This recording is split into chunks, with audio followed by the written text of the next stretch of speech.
El gobierno procura incrementar de manera fuerte la cantidad de test de coronavirus. Se ha llegado a hablar de 15.000 por día. Esta semana, además, solicitó a las mutualistas que entreguen los resultados de los hisopados a lo sumo 48 horas después de que los médicos los indican, un plazo fundamental para poder efectuar a tiempo los rastreos de contactos y eventuales contagios. ¿De qué manera asimilan las instituciones esta exigencia? ¿Cómo trabajan en la situación de emergencia que vive nuestro país desde el 13 de marzo? ¿En qué medida las prestaciones y las metas asistenciales están en juego, pueden cumplirse o no? Bueno, de esto vamos a conversar a partir de este momento con el doctor Carlos Cardoso, presidente de la Coordinadora Nacional de Instituciones de Asistencia Médica Colectiva. Doctor Cardoso, buen día, gracias por acompañarnos. Buen día, ¿qué tal? ¿Cómo están? Bueno, y feliz día de paso, ¿no? Porque es el Día Internacional del Médico. Exactamente, bueno, muchas gracias, muy amable. Comencemos presentando a esta coordinadora que agrupa varias gremiales de mutualistas. ¿Cómo se integra exactamente? Está integrada por todas las instituciones de asistencia médica colectiva que están en el país, tanto en Montevideo como en el interior, y por los 5 agrupamientos que, digamos, ya venían con sus respectivas integraciones. Tiene como propósito, en definitiva, coordinar acciones en aquellos aspectos que es necesario tenerlo. Por ejemplo, pongámoslo de ejemplo más típico, la representación en la Junta Nacional de Salud, la representación en los consejos de salarios, la representación en las distintas comisiones en el Ministerio de Salud Pública, todas ellas, comisión de medicamento, comisión de metas asistenciales, etcétera, etcétera, etcétera, de estudios de distinta cantidad de temas, que hacen que todas las organizaciones nos sumemos en una organización con determinadas reglas, determinado mecanismo de funcionamiento que permite de alguna forma representar, verdaderamente representando. ¿Qué instituciones quedan afuera? ¿Alguna queda afuera? Ninguna. De las instituciones de asistencia médica colectiva del país, cualquiera sea su forma jurídica, mutualista, institución de producción sanitaria o institución privada de profesionales, están todas integradas. Para este sector hasta ahora había sido muy difícil la convergencia, ¿no? Le cuento una anécdota. Para nosotros los periodistas había un problema ahí. Cada vez que había un asunto relativo al sistema mutual teníamos que salir a hacer 3, 4 entrevistas por las divisiones que existían a la hora de agruparse en gremiales, ¿no? La Federación de Prestadores Médicos del Interior, el Plenario de Instituciones de Asistencia Médica Colectiva, la Cámara de Instituciones y Empresas de Salud, la Unión de la Mutualidad del Uruguay, etcétera. Entonces, esta coordinación que ahora ustedes lograron establecer, que tiene pocos meses, ¿conduce a una gremial única? Bueno, al menos en esta oportunidad condujo a una organización que está aprendiendo de sí misma, que está aprendiendo del funcionamiento de cada una de las internas, que tiene un mecanismo preestablecido, acordado y firmado por todas las partes de funcionamiento, que tiene una mesa representativa que es de estirpe política y una mesa que digamos figura o que representa en la Junta Nacional de Salud, que ocupa tiempos en proporción a la cantidad de afiliados de cada uno de los agrupamientos y que digamos tiene hasta una forma de votar sus diferencias y de alcanzar acuerdos que está establecido en los propios mecanismos de funcionamiento. Y por suerte esto, digamos, se ha dado así. Pero con respecto a la pregunta que yo le hacía, ¿van camino a una gremial única o todavía no se plantean ese objetivo? Bueno, hasta el momento, como se habrá visto ahí en las publicaciones, esto comenzó antes de que comenzara este periodo de la Junta Nacional de Salud, tiene unos 6 meses de funcionamiento y estamos haciendo experiencia y podemos llegar caminar hacia eso, pero vamos a hacer la experiencia correspondiente como para digamos, eventualmente caminar hacia lo que usted dice, ¿no? Se creó hace 9 meses, o sea, se creó con la emergencia sanitaria. ¿El disparador fue la emergencia sanitaria? El disparador fue la emergencia sanitaria y la necesidad de, voy a utilizar dos palabras para esto, representando verdaderamente. Cuando uno ocupa lugares, o una institución o una persona ocupa lugares en lugares de altísima representación, como es la Junta Nacional de Salud y otros lugares, debe de tener, digamos, mecanismos formales de toma de decisión para el respaldo de las decisiones que allí se toman, que obviamente tienen impacto sobre las organizaciones, sobre los afiliados, etcétera. Entonces, esa es la base de la razón de todo esto. Vayamos justamente al escenario especial que vive nuestro país y que viven las mutualistas desde marzo. Desde el 13 de marzo, estas instituciones debieron adaptarse, ¿no? Por un lado, prepararse para gestionar la eventual avalancha de casos de COVID-19 que pudiera darse. Por otro, tomar precauciones para que los sanatorios y las policlínicas no terminaran siendo plataformas de contagios, ¿no? Correcto. Esto trajo consecuencias. Bajaron las consultas presenciales con especialistas, porque se ha buscado promover la consulta a distancia. Se postergaron estudios y cirugías. Se tensó el trabajo del personal, ¿no? Debido a la incorporación de nuevos protocolos y al desempeño de las tareas bajo riesgo de contagios con este virus, que es un virus peligroso. ¿Quedó golpeado el sistema de salud? ¿Cómo definen ustedes el impacto? Bueno, lo primero que nosotros vimos, primero es que tenemos capacidad de adaptación y capacidad de adaptación rápida. O sea, son estructuras que tienen esa capacidad. Nosotros particularmente tenemos bajo nuestra responsabilidad la atención de 2 millones de uruguayos. 2 millones. 2 millones de uruguayos, y por lo tanto nuestra responsabilidad, así la sentimos, es muy grande frente a quienes han depositado nuestra confianza en nosotros, pero además frente al Uruguay, frente a las autoridades. Hemos tenido una capacidad de adaptación muy rápida. Hemos contado con, digamos, obviamente, el respaldo de los trabajadores, de todas las personas que trabajan, y de que tenemos una capacidad organizativa flexible para todo esto. Desde el comienzo, cuando poco se sabía el comportamiento que iba a tener el virus, solo teníamos las publicaciones internacionales como para movernos, y las decisiones que en su momento y rápida y acertadamente tomó el Ministerio de Salud Pública y el Poder Ejecutivo en términos generales, llevaron a que nosotros tuviéramos que hacer estas adaptaciones rápidas, que por suerte las pudimos hacer. Permanentemente... La contrapartida fue ¿cómo decirlo? La insatisfacción o hasta el malestar de una cantidad de afiliados que veían postergadas algunas atenciones, ¿no? Sí, eso es así, y en los periodos de adaptación esto pasa. Por eso se ha jerarquizado la comunicación con todas las personas, porque obviamente que hubieron cirugías coordinadas que se prorrogaron hacia adelante, hubieron estudios, hubieron consultas que cambiaron su modalidad. Los tipos de controles pasaron a ser mayoritariamente, sobre todo los meses de abril, mayo y junio, pasaron a ser mayoritariamente telefónicos. Predominó la asistencia domiciliaria sobre la asistencia yendo a los lugares de consulta. Y todo eso, obviamente que hay áreas de la medicina que no es posible hacer cosas en domicilio. Yo que sé, pongamos un ejemplo, el área oftalmológica o cualquiera de las áreas que requiere equipamiento en el lugar, y que requiere un especialista. Bueno, todo eso se fue haciendo el triage telefónico, clasificando las personas en orden de prioridad, citándolas presencialmente con las medidas de protección, etcétera.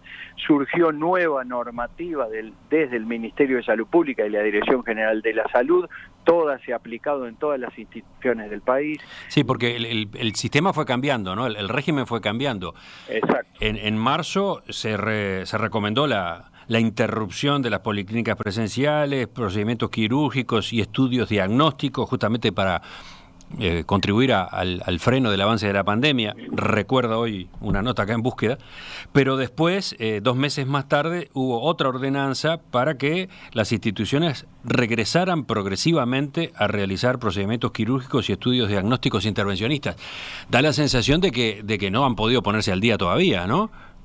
Bueno, esto es, digamos, los lugares que tuvieron más cantidad de casos, etcétera, porque el Uruguay es variopinto en ese sentido. Hubieron departamentos por muchos meses que no tuvieron casos y prácticamente, digamos, pusieron muchas cosas al día, mientras que otros no lo han podido hacer porque el número de casos y la forma de mantener las medidas activas para que los lugares de asistencia no se convirtieran en vehículo de esta enfermedad, hicieron a que se mantuvieran aforos muy estrictos, se mantuvieran mecanismos de selección y priorización de cosas.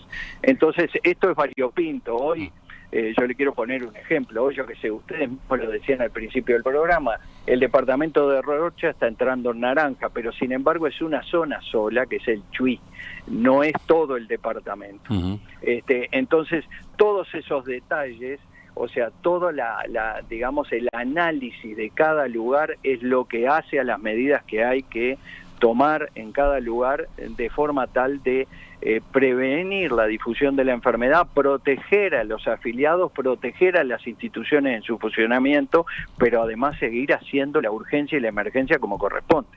O sea, todas esas cosas hay que compatibilizarlas en esto, y es muy cambiante.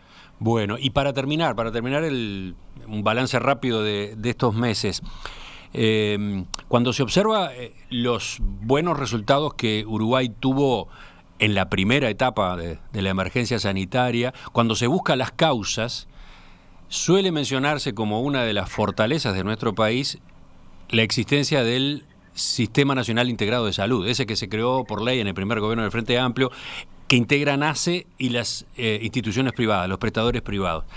¿Usted qué dice sobre eso? ¿Fue útil efectivamente ese sistema público-privado para enfrentar la pandemia? Fue muy útil, entre otras cosas porque tiene algunas reglas que permiten cooperar entre las partes. En segundo lugar, porque el sistema se robusteció en el sentido de que agregó capacidades,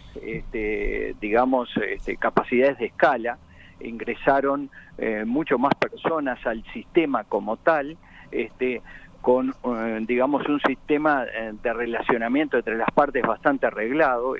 En general, el sistema de salud es un sistema que tiene, está muy normatizado y que permite de alguna forma tener claro quiénes son las autoridades, los responsables de cada lugar, cómo están armados los sistemas de atención, uh-huh, cómo el sistema es capaz de adaptarse frente a cada una de las circunstancias y cómo es capaz de cooperar entre las partes, que obviamente son distintas pero complementarias.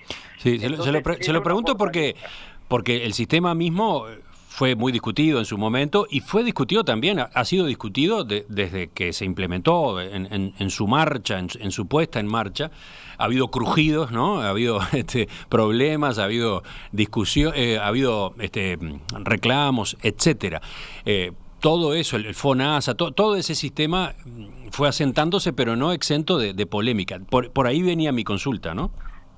Polémicas obviamente siempre va a haber. Un sistema de financiamiento público sobre la base de contribuciones especiales a la seguridad social, que fue el modelo que el Uruguay utilizó, siempre tiene pros y contras. El tema es justamente cómo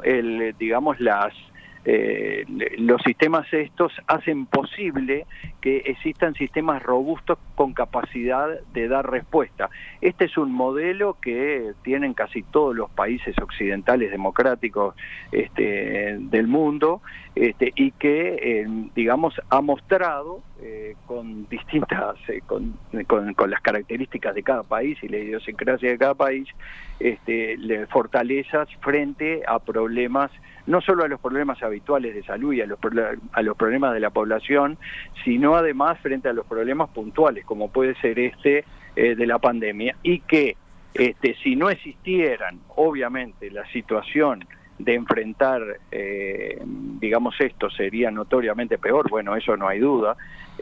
A mí me llamó la atención, a mí me sorprendió porque no me parecía tan obvio lo que se diseñó, el plan que se diseñó para monitorear a los residenciales de la tercera edad y resolver de manera rápida las situaciones de contagio que pudieran darse en esos locales, ¿no? Se hizo una distribución de las casas de salud entre los prestadores privados y públicos para que todos los pacientes pudieran tener asegurada la asistencia. Sí, eso tiene varios meses eso en funcionamiento en todo el país, y eso es la base de que disminuir la cantidad de personas que ingresan a los LPM de manera tal de que con esto se reduzca la movilidad adentro de esos lugares. ¿Y por qué? Porque aprendimos desde el comienzo de la pandemia que esos lugares, sobre todo las publicaciones italianas, francesas, españolas, esos lugares eran un lugar donde, vamos a decir en términos jocosos, el virus se divertía y generaba problemas y generaba muerte. Claro, porque cada residente de una de estas casas de salud puede tener su propia mutualista, ¿no? Entonces... Exactamente. Por más que la tuviera, la cooperación hacía que había una persona que se encargaba de toda la parte organizativa, de hacer la docencia, de hacer los controles, etcétera, así el paciente fuera de otra institución. Ajá. Eso ha funcionado, sí, ha tenido buenos resultados.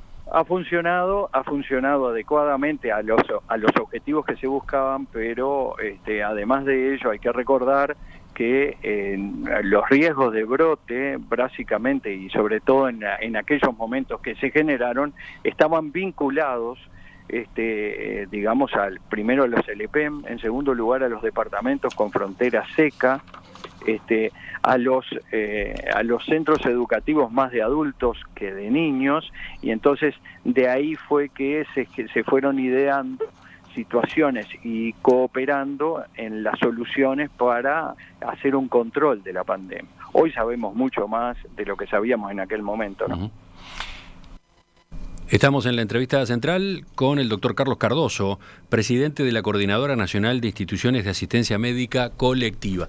Doctor Cardoso, después de hacer este panorama, esta introducción a propósito de lo que ha ocurrido muy a grandes rasgos en el sistema privado desde el 13 de marzo, le propongo que enseguida de la pausa nos detengamos en lo más nuevo, esto que ha planteado el Ministerio de Salud Pública, por ejemplo, para que se acelere el resultado de los test de coronavirus, cosa que estaba teniendo problemas últimamente.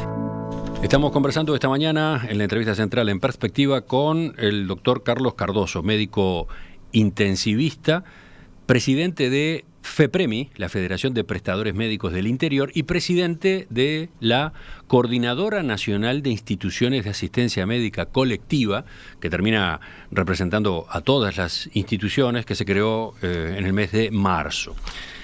Doctor Cardoso, ahora el gobierno le está haciendo un pedido al mutualismo, que los resultados de los test de coronavirus estén prontos a lo sumo a las 48 horas de la indicación del médico. ¿Qué estaba pasando? ¿Por qué se había acumulado estos atrasos? Bueno, acá primero tenemos que hacer un análisis para ver qué es atraso y qué no es atraso. Usted sabe que cuando una persona tiene un contacto con un positivo, digamos, y no tiene síntomas, en realidad el hisopado por el contacto estrecho con la definición, etcétera, debe de hacerse al 7º día, y esto tiene una base sobre digamos, cómo funciona el virus, o sea, la fisiopatología del virus cuando ingresa al organismo. Entonces, de repente nosotros tenemos programado X cantidad de hisopados, pero no están en oportunidad de hacerse por esa razón. Porque hay que esperar el periodo de ventana. ¿Usted dice que esa es una de las razones?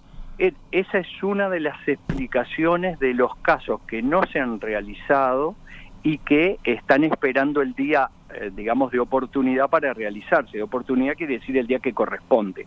Ahora, en esos 7 días que la persona está esperando, desarrolla síntomas, y entonces ahí cambia la situación. En vez de hacerlo al 7º día, lo hace al día que se hacen los síntomas antes del 7º.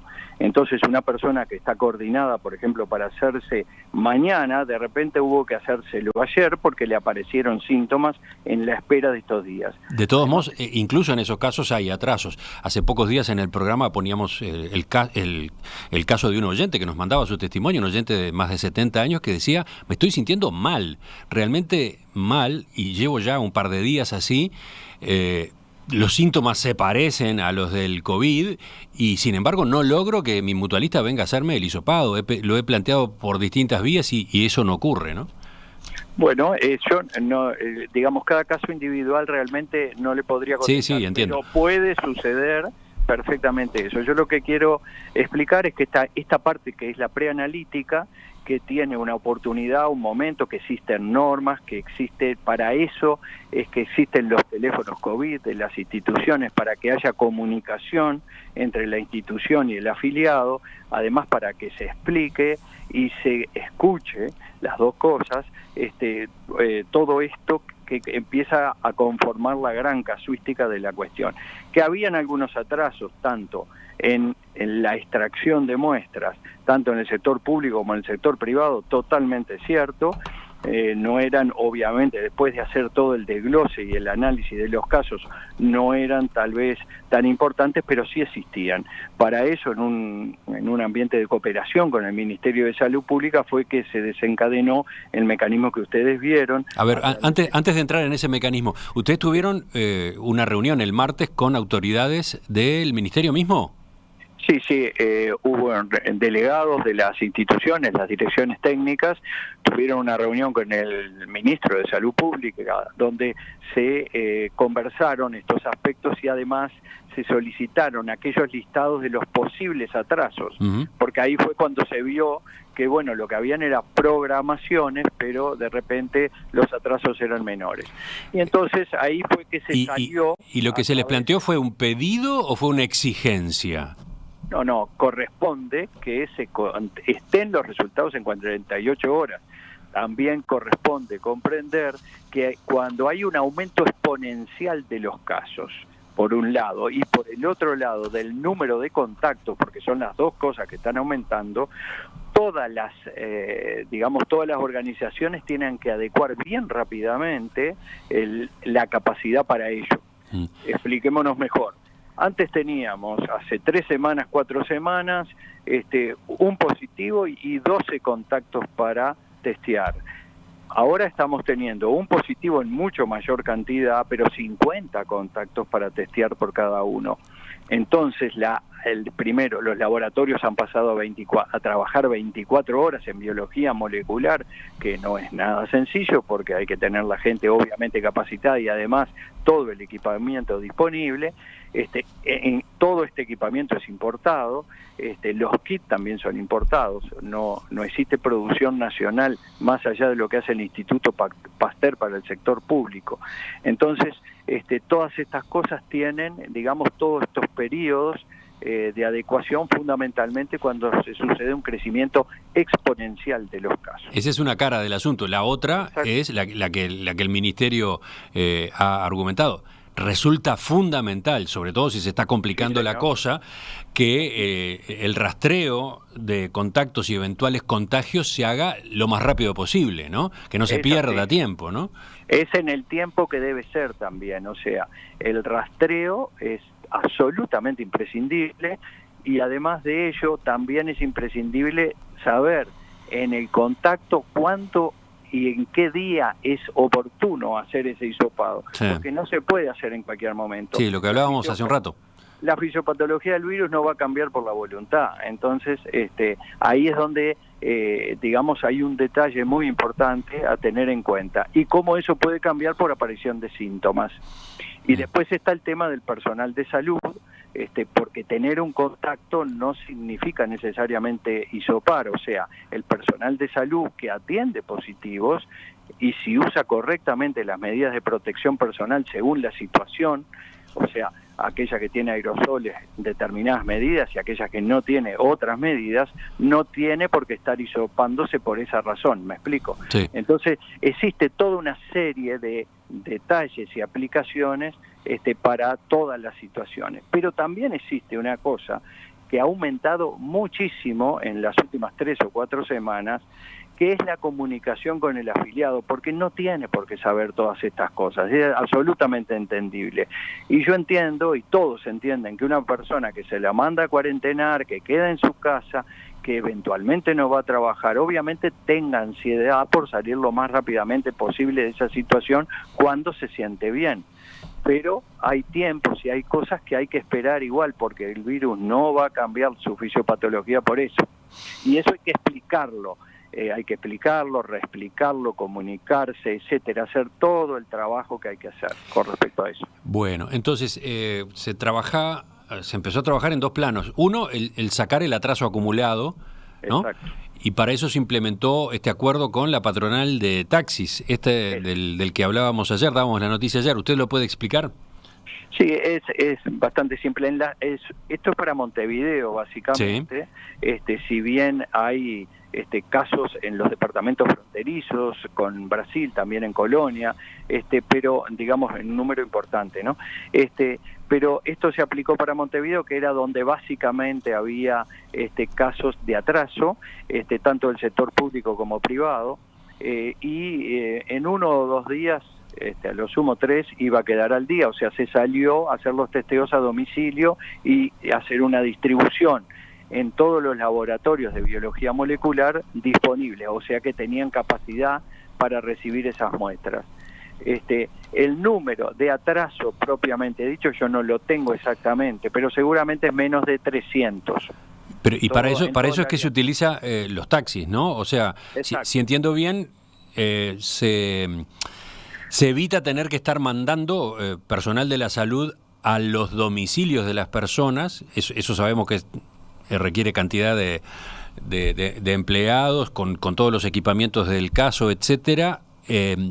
Lo que se hace es lo contrario, es llevar a las personas allí al LATU para que se haga el test en el sistema ese del auto, ¿no? Donde todo se centraliza en un lugar. Exactamente, se hace eso está previsto desde el mes de abril, y ya venía funcionando, y se han hecho adaptaciones en el interior del país, en los departamentos del interior del país para lo mismo, cuando hay que hacer testeos de personas que están en su domicilio, que pueden trasladarse pero no tienen su medio de traslado propio. Entonces, bueno, se busca la forma de trasladarlos hacia las emergencias respiratorias, en el que, en contacto con los funcionarios capacitados para extraer la muestra, porque esto obviamente en la parte preanalítica es fundamental hacer bien las cosas para que los análisis reflejen la realidad después. Entonces, es un mecanismo que está funcionando hace tiempo, que ahora se utiliza básicamente para, eliminar el atraso existente. O sea, con los taxis se lleva a las personas, la persona va en el asiento de atrás, por lo tanto separada del chofer por la mampara, ahí hay una protección, el chofer mismo obviamente se queda hasta que se hace el hisopado y luego vuelve con la persona a su domicilio. A grandes rasgos ese es el esquema, digamos, ¿no? Ese sería un esquema. Después existe otra forma de que el propio taxi lleve a las personas que no pueden moverse de sus domicilios, lleve a personal para hacer el levantado de muestras. Al revés, o sea que el taxi lleve personal. También puede suceder, esa situación, o sea, porque tenemos que pensar que todas las situaciones tienen que estar previstas.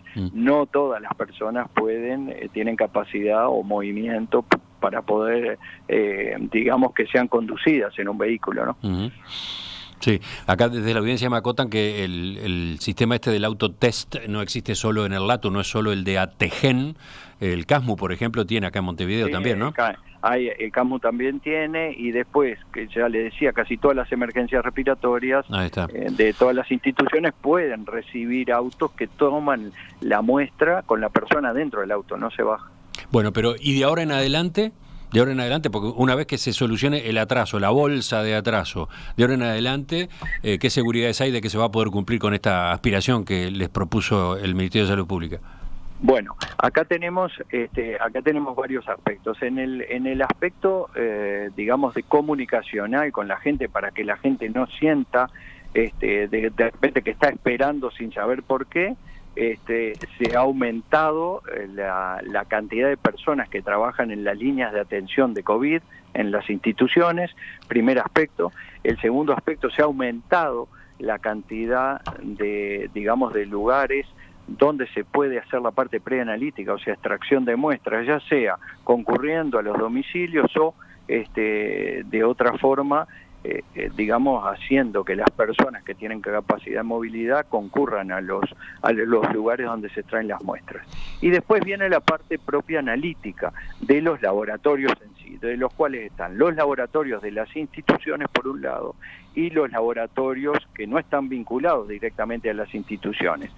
Todos los laboratorios del país han aumentado la capacidad en una técnica que requiere capacitación de personas que no sobran, como no sobra nada en el Uruguay, pero capacitación en biología molecular, que requiere, en el caso del sector privado, digamos maquinaria, vamos a llamarle con ese nombre, equipamiento, que es todo importado, que son y cuya velocidad dentro del laboratorio tiene como dos partes.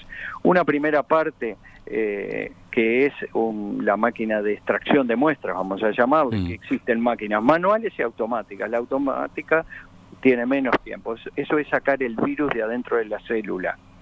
Y la segunda parte, la parte del termociclador, que es donde se repica, digamos, el virus, que es un tiempo un poco más estándar. Y de ahí todo el proceso administrativo que, por un lado, cuelga en la web el informe, por el segundo lado informa a la persona y por el tercer lado informa a las instituciones.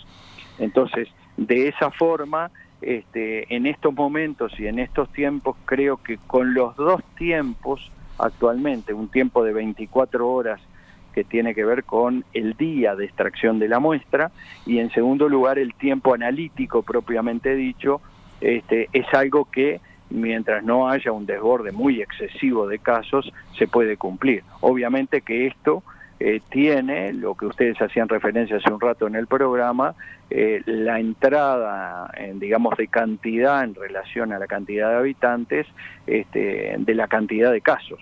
Sí. ¿No? A ver, no, porque está el planteo adicional del Ministerio o del Gobierno en cuanto a que se incremente de manera significativa la cantidad de test. Hasta ahora estábamos hablando de estar al día, de entregar los resultados 48 después de que el test es indicado por el médico. Pero lo que se propone ahora es que haya más test, una especie de metralleta de test para poder controlar este momento complejo por el que estamos pasando. ¿Y ahí qué ocurre? Porque ustedes han llegado a decir de que, bueno, sí, pero quizás entonces hay que sacrificar algunas metas asistenciales que las instituciones tienen que cumplir. ¿Está eso en juego? No es que esté una cosa u otra en juego. Acá es un tema de priorización, de priorización de las acciones. ¿Me permite? Sí, ¿me permite una pausa y vemos eso enseguida en el final de la entrevista? Pero cómo no. Ya completamos la entrevista esta mañana con el doctor Carlos Cardoso, presidente de la Coordinadora Nacional de Instituciones de Asistencia Médica Colectiva. Doctor Cardoso, antes de hablar de lo que quedaba planteado para el final de la entrevista, el mecanismo que se acordó para sacar el atraso con los resultados de test de coronavirus, en el que intervienen taxis que van a buscar a la persona a su casa, por ejemplo, la llevan al autotest y después la devuelven al domicilio, genera inquietud. Hay cantidad de mensajes de los oyentes preguntando ¿qué seguridad tiene una persona que viaja en taxi si antes viajó o no un enfermo a hisoparse, ¿no? Como que aparece una duda sobre los taxis de ahora en adelante. ¿Qué dice usted en ese sentido? No, es un acuerdo que hizo el propio Ministerio de Salud Pública con la patronal del taxi y están todos los mecanismos de seguridad establecidos allí y acordados con la patronal del taxi. Creo que no debe de generar, digamos, ningún tipo de sospecha o digamos que es una facilitación para la gente. Está prevista la desinfección después de cada traslado, ¿no?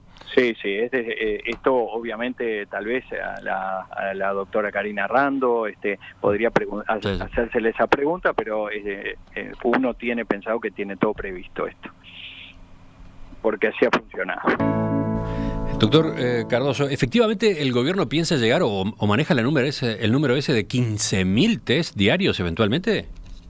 Y bueno, lo que se solicitó fue que hubiera una capacidad de triplicar y se venían haciendo alrededor de 5.000 por día. Uh-huh. Entonces, eso sí puede ser llegar a 15.000, pero no es nada descabellado aplicando fórmulas matemáticas en un desarrollo exponencial de pandemia, ¿no? Entonces, el mantener el control, en definitiva, significa tener el diagnóstico y tener los contactos.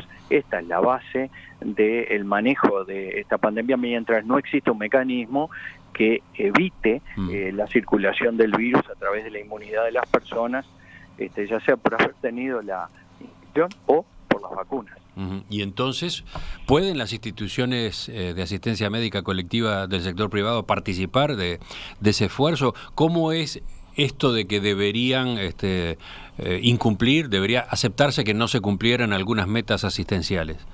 No es el no cumplir, es que se jerarquizan las acciones, porque las personas que trabajan en las instituciones en metas asistenciales tienen un perfil de su trabajo y un perfil como personas en el cual están acostumbradas a contactarse con el afiliado, a explicar cuestiones que tienen que ver con salud y además hay en algunos casos también a convencer de una u otra cosa. Usted imagínese que las metas asistenciales dependen siempre de la voluntad de las personas. Si las personas van a hacerlos ahí se establece y se aplica el mecanismo de las metas asistenciales. Si las personas voluntariamente dicen no voy, no va. Y entonces ahí es donde... Aclaremos qué son las metas asistenciales por las dudas, ¿no? Y las metas asistenciales son determinados procedimientos de salud que están pautados y que tienen determinados indicadores en la política sanitaria nacional que las instituciones cumplen a través de muchos procesos. Son procesos de comunicación con la gente, propiamente dicho, comunicación de agilitación en cuanto al acceso a los servicios, después el servicio propiamente dicho el que corresponda, y que genera indicadores para el país, por ejemplo en la meta 1, el más conocido, que es el control del embarazo, el parto, el puerperio, el control del niño recién nacido en el primer año de vida. Esa es, la meta más fácil de entender en su título, aunque tiene muchos componentes y subcomponentes que requieren actividades desde comunitarias en los centros educativos y en los centros deportivos, o sea, es muy amplia la cantidad de acciones que hay que hacer. Cuando empiezan situaciones como esta, en el cual no solo está la recomendación de reducir la movilidad de las personas y los contactos de las personas, eso mismo también lo hacen todos los centros. Y entonces hacer esas actividades en todos los lugares también se vuelve una dificultad. Entonces estas personas que trabajan en estas áreas perfectamente están desviándose hacia el área, durante estas 3-4 semanas, hacia el área del trabajo de comunicación con los afiliados, pero ya para verter información y para, en definitiva, facilitar las cosas para todos. Y por eso es que el perfil de estos funcionarios, en definitiva, es un perfil que ayuda a esos efectos. Ayuda a los efectos del control de la pandemia. Exactamente. Por eso es que, dentro de los detalles está, las priorizaciones que la autoridad sanitaria marca. De ahí es que la coordinadora, en el día de ayer solicitamos una nueva entrevista con el señor ministro, fundamentalmente para hablar de detalles de la aplicación y cómo algunas cuestiones que pueden llegar a ser, esto puede cambiar todos los días según la evolución, pueden llegar a ser tener que priorizar acciones dentro de las instituciones, también puede llegar a ser volver a una situación eventual, no estoy diciendo hoy, de suspensión de la cirugía coordinada. Volver para atrás a situaciones como aquellas de marzo o abril, digamos. Y si seguimos en una situación exponencial, exacto, si seguimos en una situación de crecimiento exponencial de los casos, lo que sucede directamente es que hay que volcar los recursos, todos los recursos humanos, materiales, organizativos, etcétera, hacia el control y en definitiva de jerarquizar algunas cosas. Y ojo que soy muy consciente de lo que estoy diciendo, y la gente que tiene enfermedades crónicas va a seguir teniendo contacto con su médico, etcétera, inclusive presencial, pero tal vez tiene un gas telefónico previo para poder, digamos, hacer esas cosas. Y queremos ser bien claros que todo esto tiene que ver con un mantenimiento por X cantidad de días de un crecimiento exponencial de los casos. Y tampoco es uniforme en todo el Uruguay, porque tenemos que tener claro que, mirando el mapa del SINAE nomás, todos los días que lo publica, la mayor parte de los casos, el 65% de los casos, voy a decir un número, digamos que no está calculado, sino que es un número de concepto, está en el área metropolitana del Uruguay, y después están algunos departamentos en color naranja, como ustedes saben, y en colores que no son verde, digamos que requieren también para las localidades que de esos departamentos, porque no es todo el departamento, que están teniendo ese problema, también jerarquizar y priorizar todos los recursos que existen para el control de la pandemia. ¿Se han puesto de acuerdo con el Ministerio en eso, justamente? ¿En esa flexibilización?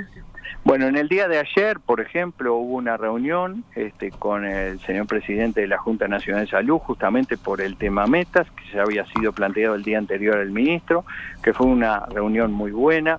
Se generaron pautas de trabajo que se van a poner a discusión en el día de hoy. Y nosotros además le solicitamos al señor ministro una entrevista ayer nuevamente, justamente para hablar de los detalles y hacer no solo por esto de las metas, sino por la reorganización sanitaria en los lugares que corresponda, que no es en todos, y digamos establecer los pasos futuros si sucede tal cosa, o sea, hacer escenarios de manera tal de que nos vayamos adelantando un poco a las cosas y siempre... Sí, no hemos hablado nada de los CTI hasta ahora, ¿no? Sí, allí habría otro factor delicado, ¿no?